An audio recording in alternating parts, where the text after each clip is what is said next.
My name is Patrick Keelty. I don't live here anymore, but I was born and raised in Northern Ireland. When I was 16, my father was shot dead by paramilitary gunmen.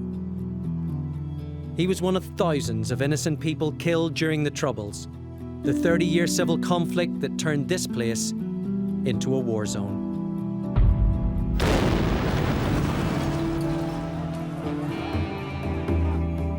I became a comedian, telling jokes about the politics and the violence. I've actually got something here. It's especially for the English people, and it's the Northern Ireland national costume. Nick! Yeah! But in 1998, 10 years after my dad was killed, a deal known as the Good Friday Agreement brought an end to the bloodshed. Today, we have the chance to live in peace, the chance to raise children out of the shadow of fear. Hundreds of paramilitary prisoners were released, including my father's killers. In return, we were promised a new society where the two sides could come together. Now I've come home to find out how far down that road we've travelled. Richard. Yes, Paddy. How are you doing? I'll be meeting people like me, whose lives were changed forever by the conflict. I have to say this is the first time that I've been back at this particular site since I was shot, so... Are you kidding me?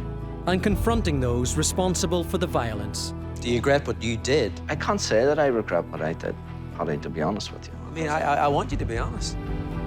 I'll explore why Brexit has put the peace deal back in the spotlight.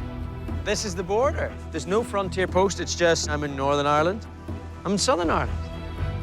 And 20 years after we voted for it, I want to uncover the real legacy of the Good Friday Agreement.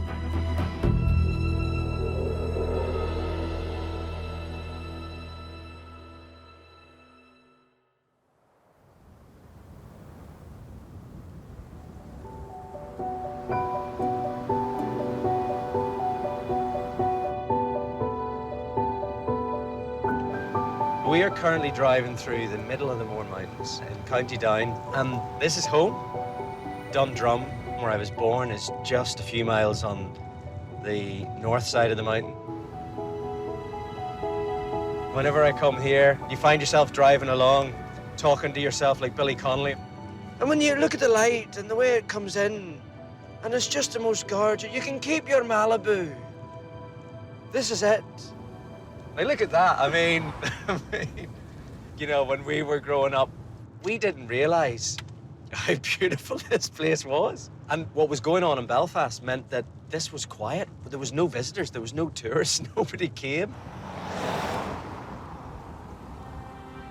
I'm from a small seaside village called Dundrum. It's in the southeast corner of Northern Ireland, which was created during the partition of Ireland almost 100 years ago. Since then, it's been split between a Protestant majority, largely loyal to Britain, and a Catholic minority, mostly keen to reunite with the Republic of Ireland. By the time I was born into a Catholic family in 1971, that split had become a horrific civil conflict. As the Irish Republican Army fought it out with the British Army and loyalist paramilitary groups. During the 30 years of the Troubles, more than 40,000 people were injured and over 3,500 lost their lives. But growing up, me and my brothers only really saw it on the telly. Our village, Dundrum, was largely untouched. They blew up the pub once, but otherwise, it was an amazing place to grow up. Oh, nice ball. And to be honest, we had more important business to take care of. Lovely. This is the Gaelic football pitch in Dundrum. Our house was just across the road. Myself, my brothers, my friends would be all over here kicking into these goals. And my dad was the chairman of the football club. Yes, well seen, Thomas. Oh, he's got a bit of silky skills there, doesn't he? I didn't know as a child that Gaelic football was exclusively played by Catholics. There were two schools in Dundrum. There was the Protestant school and there was the Catholic school. You thought that was normal. Looking back on that now, that is completely abnormal. But we knew nothing different. We weren't a political family, and it was a very, very idyllic childhood. Yeah, good team.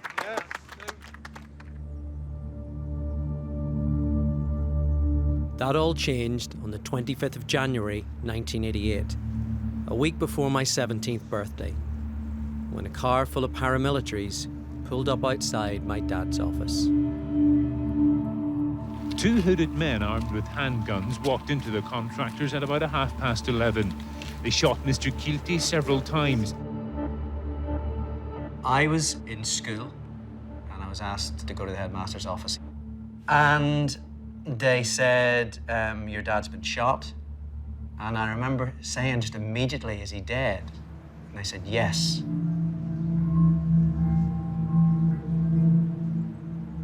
My dad's office would have been just where the curb was. Very, very likeable. Chairman of the local Gaelic football club. Would have done anything for you. His two sons had played on the county minor team that won the All-Ireland this year, Patrick and John, and very, very sadly missed.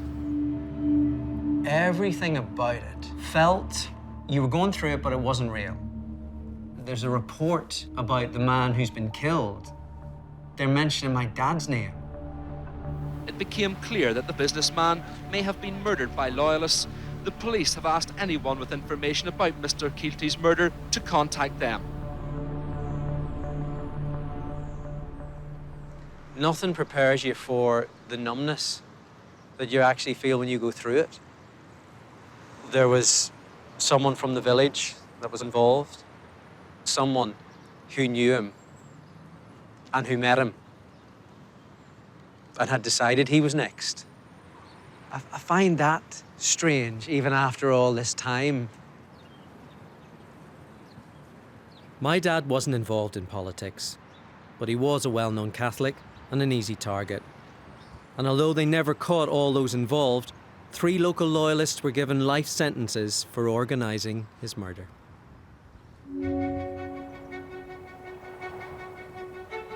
For years, the killing continued, on both sides. Then in 1998, a decade after my dad died, we were all offered the chance to stop the violence.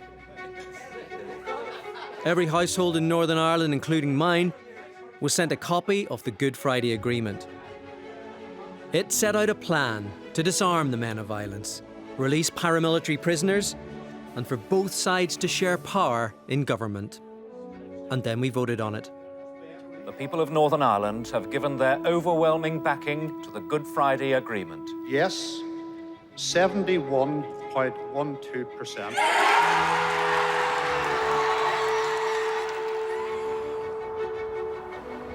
So this is Carlingford Lough. This is about half an hour from my house. The Mourne Mountains are just over there. And it's one of the few places you can actually see Northern Ireland on this side of the lough, and then the Republic of Ireland on that side of the lough. And the notion that an agreement could actually bring peace here was the moonshot. And that's why we all signed up for it. That's why everybody, and especially families like mine, put their faith in that agreement. Where is it now? We'll see.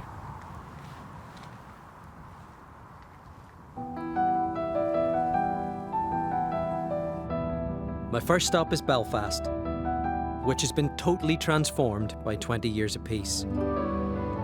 Today, it's one of the fastest growing cities in the UK and has a real buzz about it.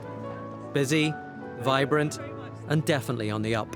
It's really interesting. This is a brand new Belfast, and it feels really exciting, and it feels like this is a good place to be.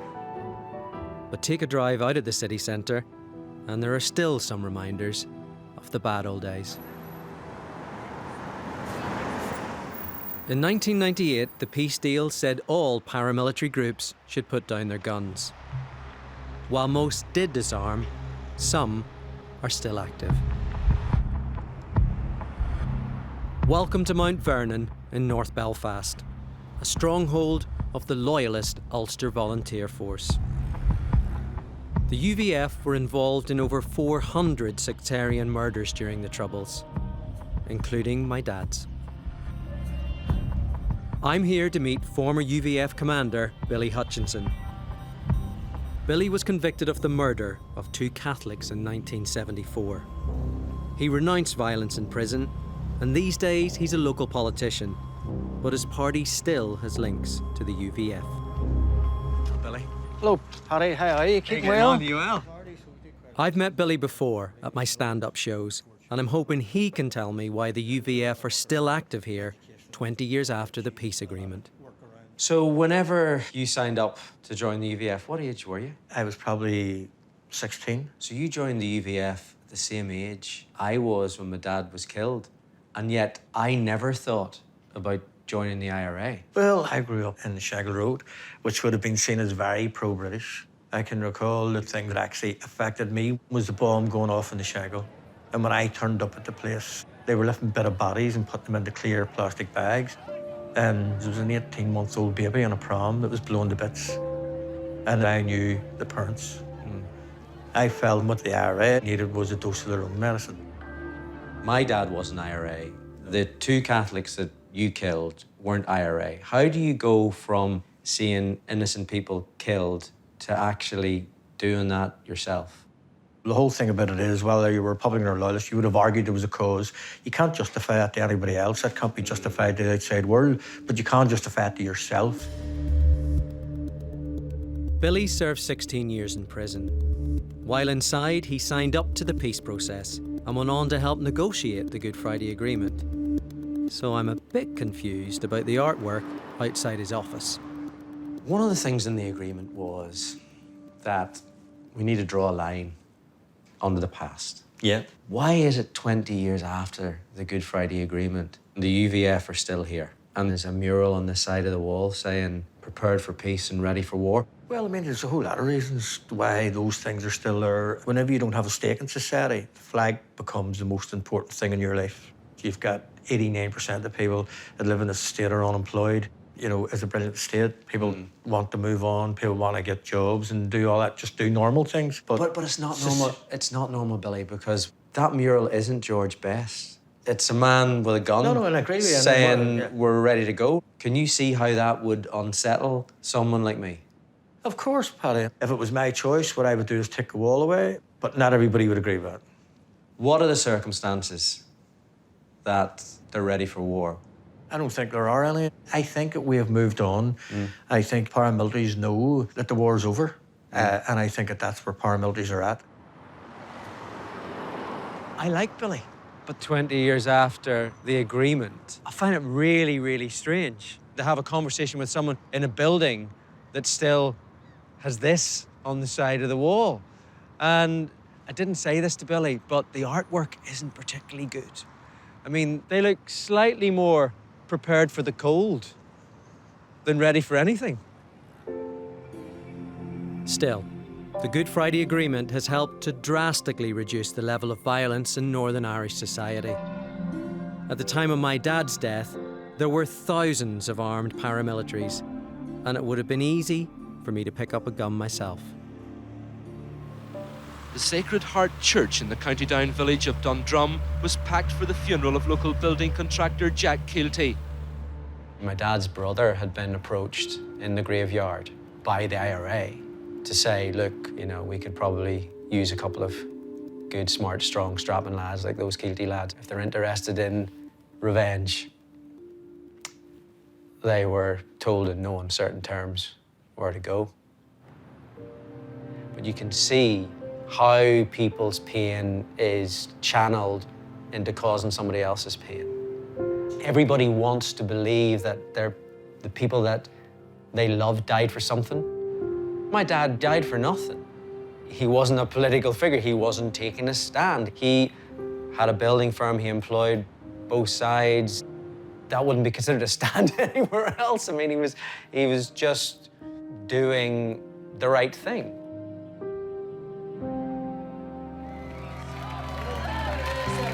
This guy here, you could be a policeman, couldn't you? Yeah, with the sort of, yeah, with the hair there. And you could be a Royal Irish Regiment soldier, for all we know. And this guy over here with the long hair, you just look as if you're out of long cash, don't you, sir? So, yes, we all know what you could be. And he's giving me that look, I am.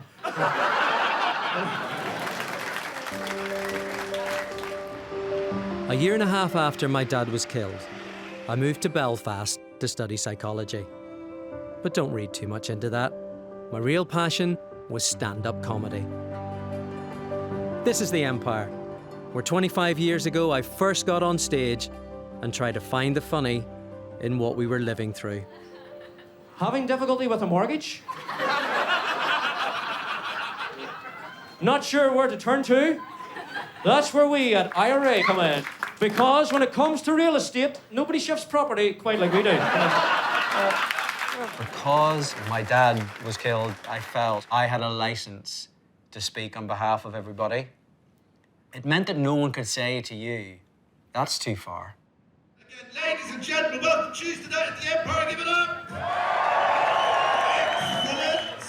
Fucking hell, there's millions of it. Who's been here The before? comedy night I used to host in the early 90s is still going strong.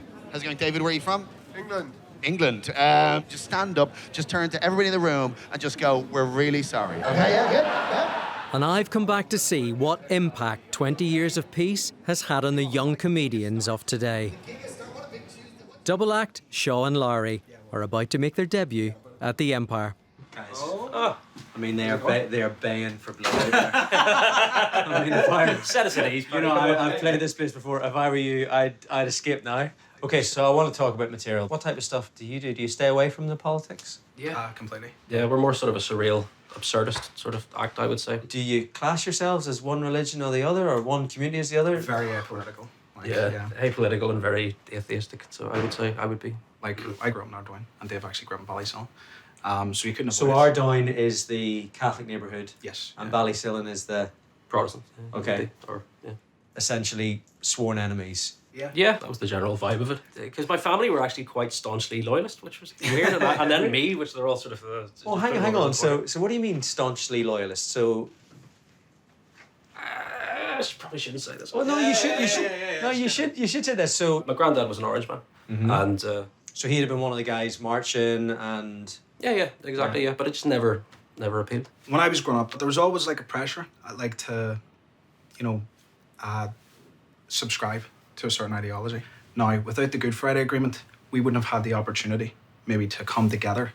We didn't care anyway, but there was always this like invisible wall that would have maybe stopped us. But whenever I was starting out, the notion that you two guys could have been working together, hanging out together, that really would never have happened. But yeah, I mean, now we can actually, get an audience to respond to us here. Whereas I think 15 years ago, people would have looked at us like we had two heads. I really do. Yeah. I think we might have got chased. You know what I mean, though?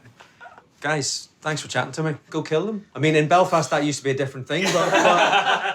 Ladies and gentlemen, on the stage, Shaw and Larry! Before you sit two steaming turds who, through our acting masterclass, will be transformed into resplendent swans. Their style of humour is just completely different to the type of stuff that I was doing whenever I started out here. Surreal, abstract, and, I love that. They're just two lads from a city telling jokes, and that's brilliant. Hey, we love you all, Belfast. Good night. From my early days at the Empire, I realised there was a huge appetite for political satire. And by 1998, I was gigging in some of the biggest venues in Northern Ireland. Oh, good evening, Belfast. 3 months after the historic referendum on the peace deal, I played to a packed Waterfront Hall. And we've got the Good Friday Agreement. Peace at last. Give it a round of applause. What about that, eh? Superb. So, who voted yes for the agreement?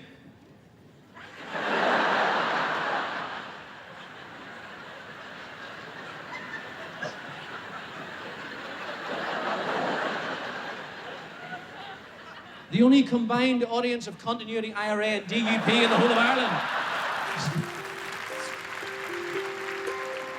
Almost a third of the people in Northern Ireland voted against the Good Friday Agreement. Many simply couldn't accept one of its main provisions: that paramilitaries convicted during the Troubles were to be released as part of the peace deal. Today's releases brings the total number of prisoners freed so far under the terms of the Good Friday Agreement to 142.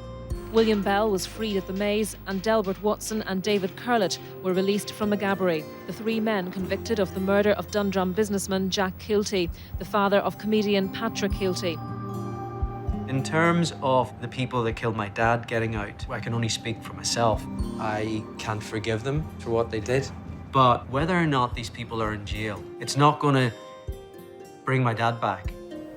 I felt if this is what has to happen to stop this happening to someone else, okay, I'll suck that up. But I knew that was going to be a big sticking point for a lot of people. I want to speak to one of those people. So my next stop is County Fermanagh, which during the Troubles saw hundreds of cross-border attacks by the IRA.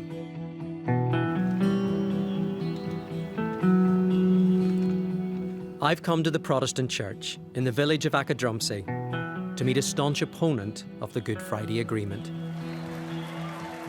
Arlene Foster is the leader of the Democratic Unionists, the largest and most powerful political party in Northern Ireland. He was 34. No, it was just the year after Daddy was shot. As a child, she worshipped here before she and her family were forced out of the area by a growing wave of violence. This is a chap here.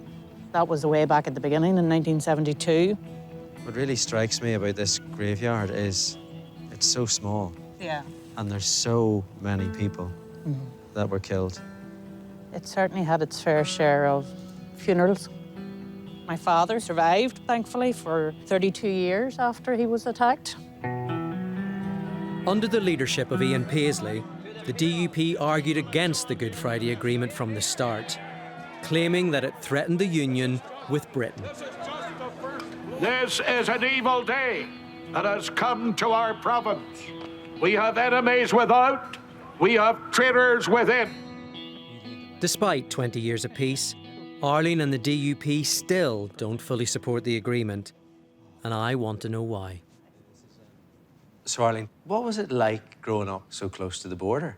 Well, it was a very, very tight community here, and I grew up during the whole era of Troubles, and my father was a police officer. What age were you whenever the IRA tried to kill your dad? I was 8, and he'd gone out to close in the few cattle that he had in the byre, and when he was closing the byre door, they opened up and tried to shoot him, and he crawled into the house on all fours. I remember that very vividly because blood coming out of his head, and we all lay on the floor for what felt like an eternity before help came. How does that affect your relationships with your neighbours in a tight-knit area like this where there's nationalists and unionists living so close together? Yeah, well, I think that was the most difficult thing for my father to come to terms with, because it was very clear that someone locally had set him up, as it were, you know. On top of that, then, you were also involved in another attack whenever you were on a school bus. The IRA targeted the bus driver as well. Yeah, he was a part-time member of the EDR. They put a bomb under his bus, probably thinking when he started the bus it would go off and there'd be no children in the bus. But the bomb actually went off at the bottom of the town. So it was pretty horrific.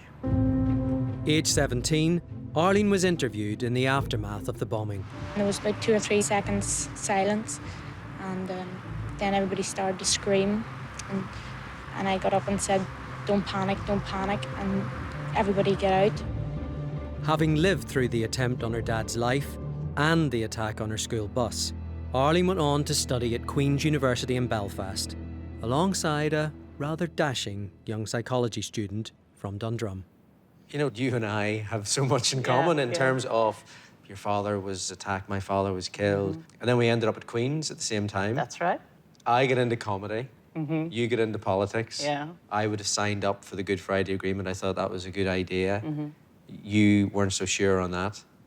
No, I wasn't, and it was principally about the release of the prisoners, which to me was just an anathema. You know, how can you allow people who have committed some of the most heinous crimes just walk free as if they had done nothing? The men that killed my dad were let out as part of that agreement. Yeah. And I felt it had to be done. I find it difficult that if I'm prepared to suck that up, that maybe some other people that haven't gone through what I've gone through find it difficult. That's true for you, But for others, they want justice. Sadly, there are some people who still want retribution. That's why 20 years later, we're talking about the legacy of the Troubles and we're still struggling as to how to deal with it. For many unionists, one of the sticking points of the agreement was that it allowed for future referendums on the reunification of Ireland. If the majority did want to join the rest of Ireland, how would it feel to be a unionist outside of the UK? First of all, I don't think it's going to happen. Let's get that very clear. Let's get that in. It's a very hypothetical situation to be in, but if it were to happen, I'm not sure that I would be able to continue to live here. I would feel so strongly about it, I would probably have to move. Where would you go? Well, that's the question. It's not going to happen, so I don't have to worry about it, I don't think, in any time soon. You know, I liked Arlene, and that confused me. Because the party and the policies that she has, there's so much of it that I really disagree with. But meeting her here at this church, I can understand how deeply communities like this suffered and how that pain still affects their view of where we're headed. It made me really sad that someone who had to leave her home whenever she was 8 years of age feels if a vote went a different way, she would have to leave the country. That makes me really sad, because that's not the UK I want to live in. And it's not the Ireland I want to live in. The words of the agreement are clear. Apparently what happens is the prisoners will be released, and then you get her going, yo, look at that Chucky there going, hey! And then the IRA will give back its guns. No, they're taking it very seriously. They are, because they've actually appointed, the IRA and Sinn Féin have appointed Martin McGuinness to meet with the IRA. Hey, where's he going to hold that meeting in a phone box?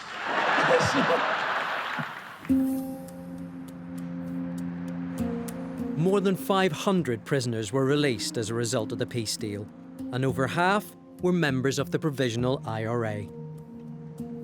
I've come to the Felons Club in West Belfast to meet one of them. Shana.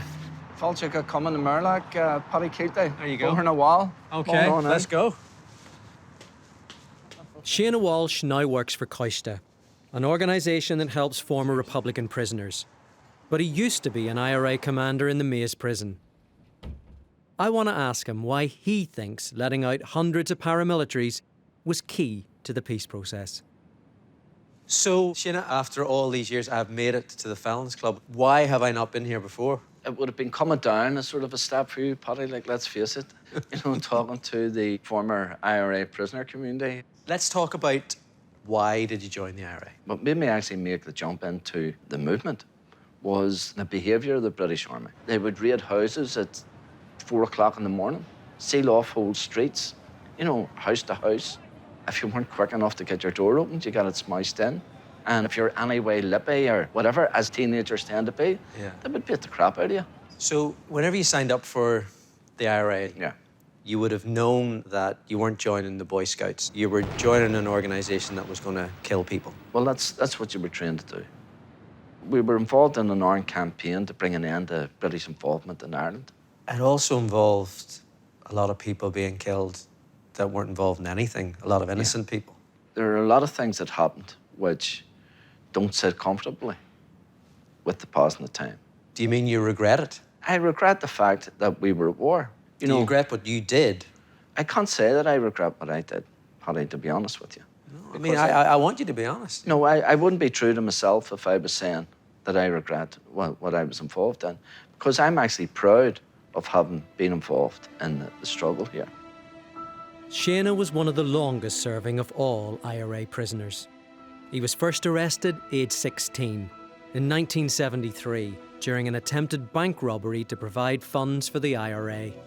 His final conviction for preparing a mortar attack came in 1988, the year my dad was murdered. Whenever I went into Crumlin Road Jail, the group who were charged with killing your father actually ended up on the same wing. In the same jail as the people that killed my dad? Yeah, the same wing. So that you guys wouldn't have been segregated? We weren't segregated. You would pass him on the landing. It was a very tense period in the prison. It culminated actually in the death of 2 loyalists in the jail. Wow. So how many years in total did you end up in jail for? I was released in September 1998 as a result of the Good Friday Agreement.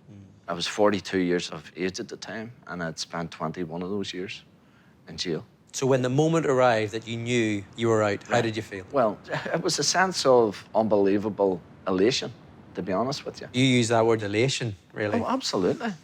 Because I remember it from the other side. I remember knowing that the guys that killed my dad were going to be getting out of jail.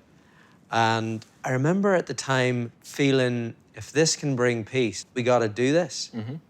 And yet, I can see how so many other people wouldn't have felt the way that I felt. And could you see at the time? Absolutely, yeah. You know, I still run into people today who, if they had their way, they'd put me back in jail tomorrow. But we saw the release of political prisoners as being an intrinsic part of the deal. It gave the nationalist community a real sense that the British are serious about ending the conflict. Once they release the prisoners, you know that the war's over. For you guys in the IRA, was the Good Friday Agreement the end? Absolutely not. So it was a staging post? Absolutely. But it's going to take work to bring about a united Ireland. I think it's great that Shana got out of jail. I think it's great that they all got out of jail because we have to move on. But does Shana have the answer for the future? I don't think he does.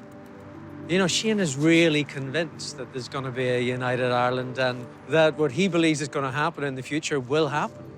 And the people on the other side, they feel exactly the same way. There's no middle ground. Having spoken to Arlene and to Shana, I'm wondering if instead of really moving on, we haven't just spent the last 20 years papering over the cracks. The Northern Ireland Secretary Mo Mowlam is holding fresh meetings with politicians at Stormont to try to rescue the peace process. As soon as we voted yes to the Good Friday Agreement, arguments between unionists and nationalist politicians threatened one of its main aims, that they should govern Northern Ireland together. Mo Mowlam, the Northern Ireland Secretary of State, and a driving force behind the agreement, had the unenviable task of keeping the two sides talking. See the Secretary of State for Northern Ireland. Please welcome Dr. Mo Mowlam! I interviewed Mo in August 1999 as the peace deal hung in the balance. The audience gave her a cheer, like a rock star for a British Northern Ireland Secretary of State. It was crazy.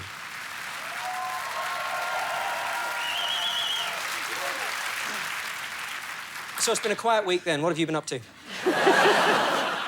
been a bad one, I think I have to say. It's been tough. But I had to come for one reason, and that is for the last 18 months, whenever I've got stuck in the process and I wanted a children's concert or a compere for a show, he'd do it. So I just wanted to come and say thank you.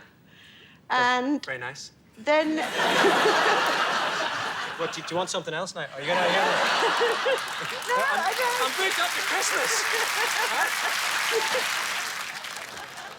Just looking back on that now makes me realise the impact that she actually had. She told us to our faces what lots of other people said behind her back.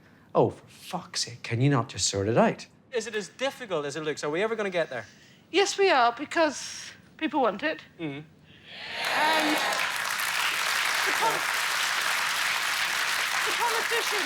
the politicians are trying. It's not easy. It's going to be difficult. It's going to be tough.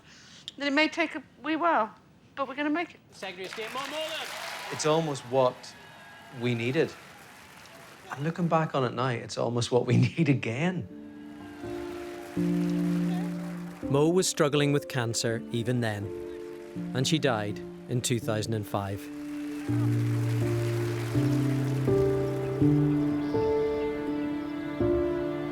For me, her message was simple. Without reconciliation, you can't have real peace. But how can those of us who still bear the scars of the conflict ever really be reconciled with the people who harmed us? To find out, I've come to Derry, or Londonderry, depending on which side you come from. This predominantly Catholic, nationalist city lies right on the border. In 1972, British troops shot dead 13 unarmed protesters here. A 14th died later from his injuries. From time to time, firing would break out again and the crowd would scatter. 2 months after Bloody Sunday, a Catholic schoolboy from the city's Craigan estate was blinded by a rubber bullet, fired by a British soldier. Richard. Yes, Paddy. How you doing? Yes, Richard. How you doing? That's a classic Derry welcome. Oh, you're right, hey. Yeah. You're very welcome. Thank you very much. To my old school. Very good. Where are we off to So here? now we'll walk up along the football pitch where I was shot in 1972. Despite what happened to him, Richard Moore grew up to become a respected peace campaigner. A supporter of the Good Friday Agreement, he knows a thing or two about reconciliation. We're going to just step down here. It's about, Go ahead. about 18 inches of a step there. Run it now. Yeah. I would have been around 8 or 9 years of age when the troubles started. It should have been frightening, but it was actually more exciting, you know, because you would see maybe the men arriving in a lorry, putting it across the road and then setting it on fire. And like, you don't normally see men doing that. I can see how, as a wee boy, that could get you going. That's right. You know, like I can remember the IRA patrolling our streets, like IRA foot patrols. And you would have knew those guys? Well, I wouldn't have knew them, no. This is 40 years ago and you're still saying, oh no, I didn't know them, are you mad? Well, they used to let you hold the rifles, for example. You know, held a submachine gun or whatever, and I just held it, give it back to them. Looking at it from where we are today, you know, it is crazy. But then it almost seemed like for fun.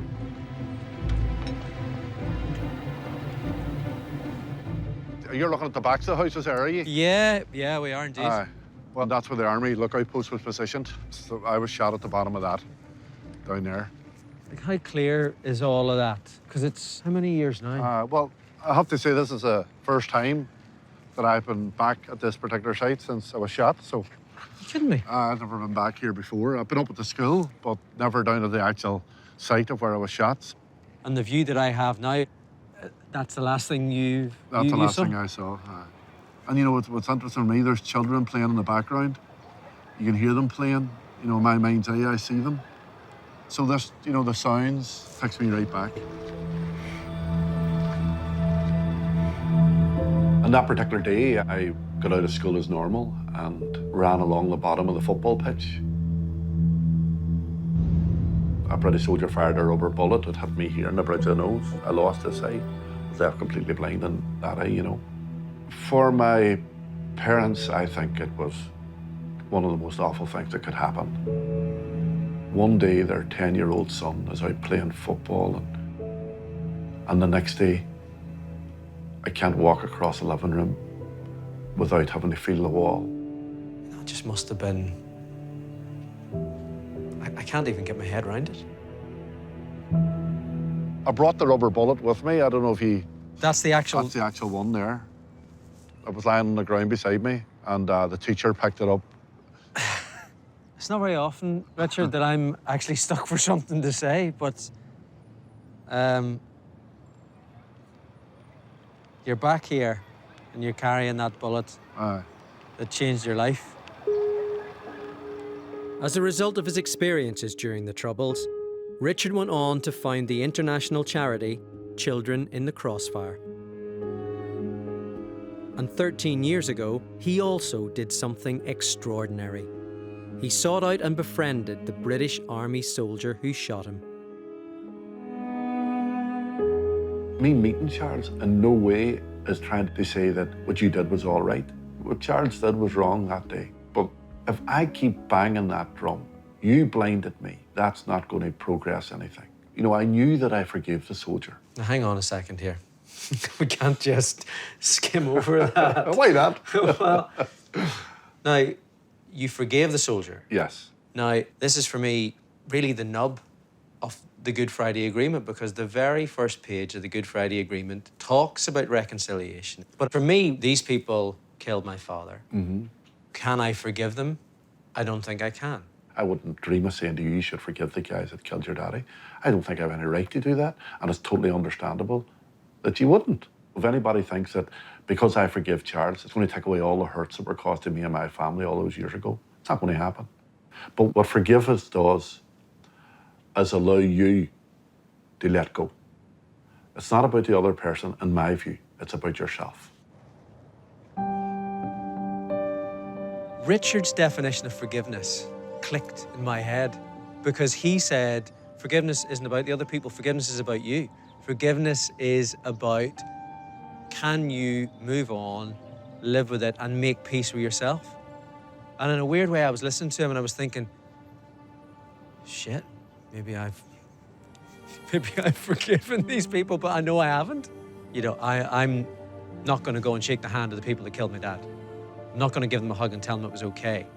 But what you do have to do is to move on in your own head, embrace a new society, include everybody in it, and that includes the people that did those things, and try to build a better future. And after 9 years of intense political negotiation, by 2007, that future seemed to be within our grasp. Ian Paisley and Martin McGuinness, two former enemies, joined each other in government.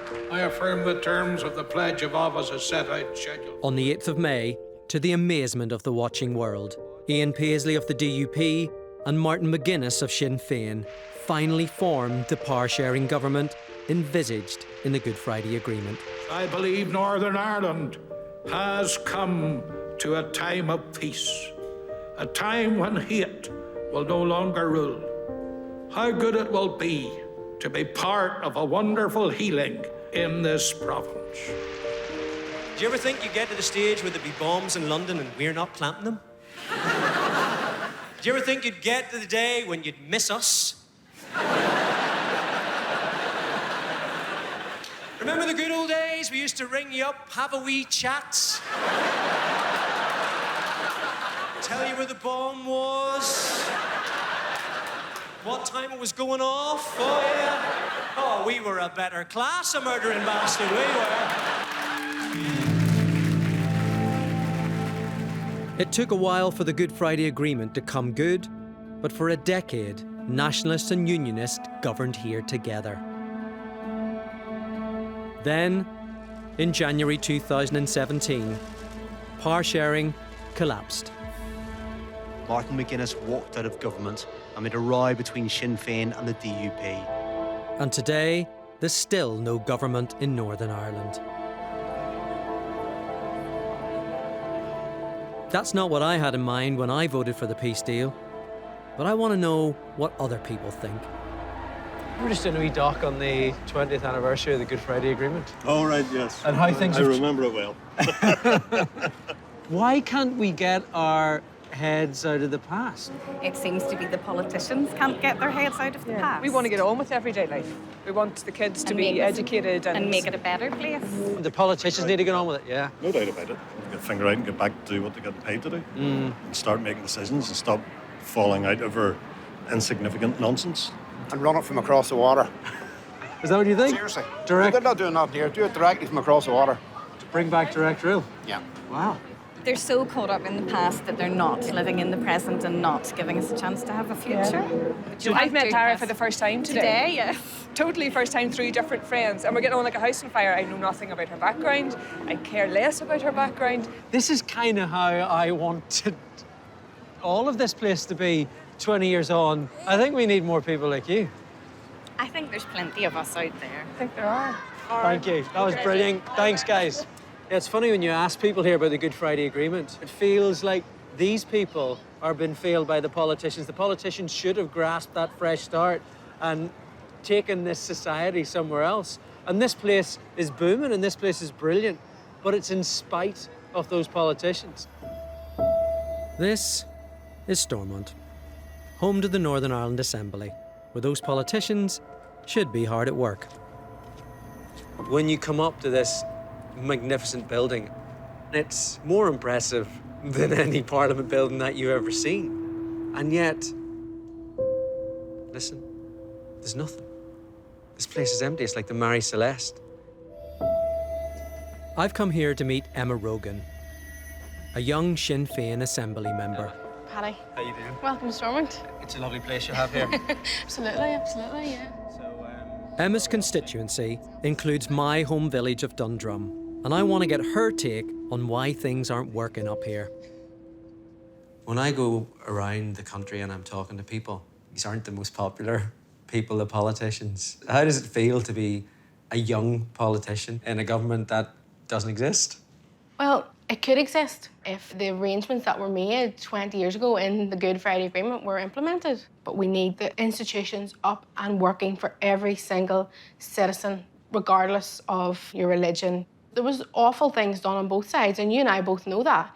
But somebody has to lead the government, and somebody has to fill these roles. So you're going to be... I'm not a Sinn Féin supporter, and it's easy to be cynical about politicians on both sides. But like many of those I've met, Emma's outlook has been shaped by what happened to her during the conflict. In 1994, Emma's father, Adrian Rogan, was killed in the notorious Loughin Island massacre. The UVF brought carnage to the Heights Bar in Loughin Island. Within seconds, 6 men were shot dead. Loughin Island is just 10 minutes' drive from my home in Dundrum. And a recent official report into the killings there suggested that some of those involved may also have been linked to my dad's murder. He was in the pub that night, enjoyed a pint, the football was on. The UVF came into the bar and riddled the bar with gunfire, and 6 men were shot dead, 5 were injured. Some of the people that killed my dad were also implicated in the killing of your dad. You know, we share something in common. Yeah. I look at things that happen in my life, and I'm sure you do the same, and you think, God, my dad would have enjoyed this.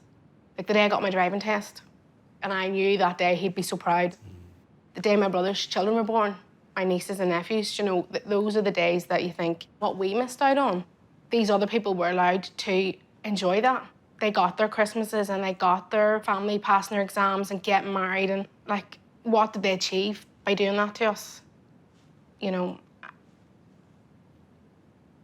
and sometimes I just have to remind myself, and I'm sure you do too, that I would much rather be Adrian Rogan's daughter than the man that committed this.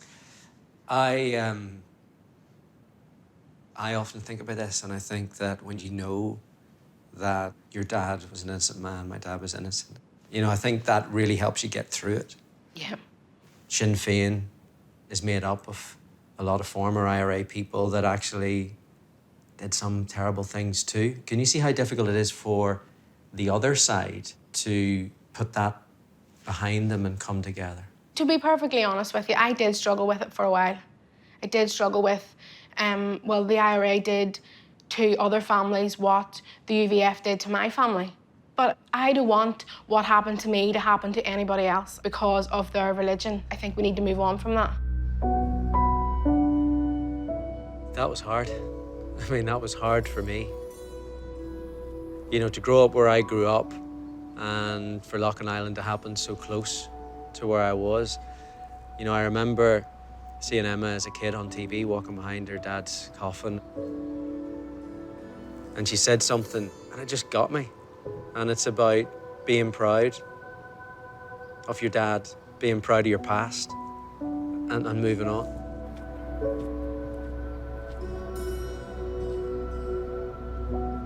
If we want to move forward as a society, I think you have to hang on to the memories of the people you love and why it hurts that you miss them.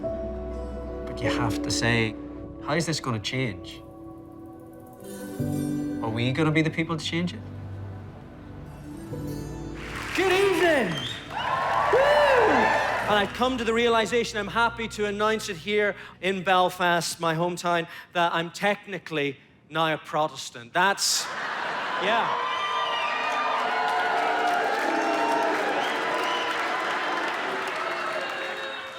Viewers in England, this might go a little bit wrong.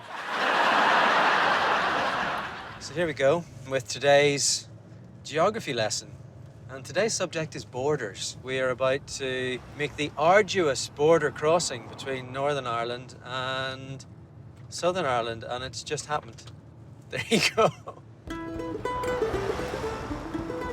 We're now in the south. We're in the Republic of Ireland. I feel way more Irish suddenly. You can tell it's sunnier and it's much warmer. You can find now that we're so much further south. And then I think we actually cross back again. Yep, there we go. We're now in the north. And it's as easy as that. And there are hundreds of little roads like this just crisscrossing the most porous border in Europe. In the bad old days, 25,000 troops couldn't secure that border. And you begin to see why. For the army, border country is bandit country. It is known that there were 2 explosions. The soldiers say they were also raked with gunfire from the Republic 200 yards away. During the Troubles, the border between North and South became one of the most dangerous in the world, full of checkpoints, helicopters and booby traps. But since 1998, it's unrecognisable. So this is the border between Northern Ireland and the Republic of Ireland. And since the Good Friday Agreement, the only way you actually know is the white line. There's no frontier post. It's just, I'm in Northern Ireland, I'm in Southern Ireland. The other brilliant thing about the Good Friday Agreement was you were allowed to choose whatever nationality you wanted to be. You could choose to be Irish in Northern Ireland, or you could choose to be British in Northern Ireland, or, like me, you could choose to be both. And when you take all that identity away and you let people choose what they want to be, then there's nothing to fight about. And so we were able to come together, we were able to make peace, we were able to stop fighting, and we were able to sail into the sunset. Or were we? Northern Ireland may have to follow the rules of the EU single market to avoid a hard border with the Irish Republic. The economic and constitutional integrity of the United Kingdom must not be compromised. A UK decision to leave the customs union would make border checks unavoidable. It's about time the government demonstrated a no-surrender attitude. Stand up to the man, stand up to the EU, and let's get on with leaving the EU. The increasingly angry debate over what will happen here after Brexit makes me fear for the future of the Good Friday Agreement and the delicate balance it achieved between unionists and nationalists that has delivered 20 years of peace and allowed an entire generation to grow up free from the violence that scarred my youth. A few miles from my home village of Dundrum is Shimna College. It's an integrated school, which means that Catholics and Protestants are educated here together. The Good Friday Agreement promoted schools like this as one of the answers to our divided society. Hello. How you doing? You all right? So I've come to ask the students where they think we're headed. Okay. So, I mean, you guys are what, 16, 17? 17. 17. So, what's it like growing up here without any trouble? My parents have lost friends and family, and although I haven't personally experienced that, those memories and those stories stick with me. Almost everybody even would know someone who's lost someone because of the Troubles. I don't think we're too far after it to not know the danger of sectarian feelings. People don't really talk about it, but people still harbour that pain from so long ago. Do you think there's still tension out there? Definitely, Yeah. I think it won't be for like another couple generations until sort of, we have children and our children have children, until we can like fully move away from it. Wow, so you think it's going to be 2 generations? People find it very hard to separate the past from their own identities now. That you can't just say you're Northern Irish. It doesn't matter what happened in the past or what's going to happen in the future. It's just where I'm from. Yeah. So do you guys identify yourselves as unionists, nationalists? I see myself as like a unionist, but I don't let unionism define me as a person, and it's not my core central political belief. In terms of the United Ireland question, I'd be pro-United Ireland. You see, this is good because there are opposing political opinions, but you guys are hanging out and having to chat about it. That to me is progress. Are you guys optimistic for the future? I think the fact that we are all sitting here as a group, and it's obvious that we all have different beliefs and different opinions, but nobody's at each other's throats about it. I think it's better than it was. There's less people you'll meet that have really strong anger about one side or the other. With integrated education, that's definitely going to result in a more positive outcome. The kids at Shimna College really surprised me because there were two guys and they sat there and he said, I'm a nationalist and I'm a unionist. I'd never met a unionist and sat down and chatted to them until really I left school. The idea that two kids who think completely different about the future of this place can go to school, can sit beside each other, be best of friends, have a laugh and disagree. That is why these kids are the future. The fact that this only represents less than 10% of the education here, I mean, come on. If we want to change this place, there has to be more of this.